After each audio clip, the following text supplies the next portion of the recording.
పెట్టుబడుల ఆకర్షణ, పురపాలికలు, ప్రభుత్వ విధానాల అధ్యయనమే లక్ష్యంగా అమెరికాలో ఐటీ శాఖ మంత్రి కేటీఆర్ పర్యటన కొనసాగుతోంది. మూడో రోజు అయోవా రాష్ట్రంలో పర్యటించిన ఆయన వ్యవసాయం, అనుబంధ రంగాలకు చెందిన పరిశ్రమలను పరిశీలించారు. వివిధ సంస్థల ప్రతినిధులతోనూ భేటీ అయ్యారు. అమెరికా పర్యటనలో ఐటీ శాఖ మంత్రి కేటీఆర్ పరిశ్రమలు, పెట్టుబడుల ఆకర్షణపై దృష్టి సారించారు. మూడో రోజైన ఇవాళ అయోవా రాష్ట్రంలో పర్యటించారు. వ్యవసాయం, అనుబంధ రంగాలను పరిశీలించారు. అయోవా గవర్నర్ టెర్రీ బ్రాన్స్టర్ సహా పలువురు ప్రముఖులను కలిసి చర్చించారు. నూతన విధానాలతో వ్యవసాయ రంగంలో అద్భుతమైన ఫలితాలు సాధిస్తున్న అయోవా రాష్ట్ర గవర్నర్ టెర్రీ బ్రాన్స్టర్డ్ వ్యవసాయ రంగంలో చేపట్టిన పలు కార్యక్రమాలను మంత్రి కేటీఆర్కు వివరించారు. వ్యవసాయ రంగంలో తక్కువ రసాయనాలు ఉపయోగించడం, యాంత్రీకరణ విధానాలకే తాము ప్రాధాన్యమిస్తున్నట్టు తెలిపారు. సమావేశం అనంతరం మంత్రి కేటీఆర్ డ్యూపాంట్ సంస్థ ప్రతినిధులతో భేటీ అయ్యారు.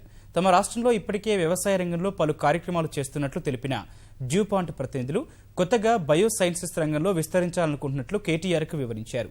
అయోవా రాష్ట్రంలో రైతులకు సహకరించినట్టే తమ రాష్ట్ర రైతులకే సహకారం అందించాలని, నూతన వ్యవసాయ విధానాలను పరిచయం చేయాలని కేటీఆర్ వారిని కోరారు.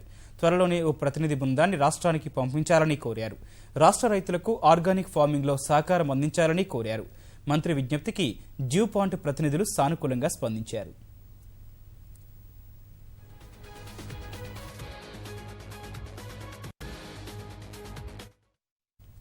అనంతరం మంత్రి కేటీఆర్ అయోవా రాష్ట్రంలో జరిగిన రౌండ్ టేబుల్ సమావేశంలో పాల్గొన్నారు.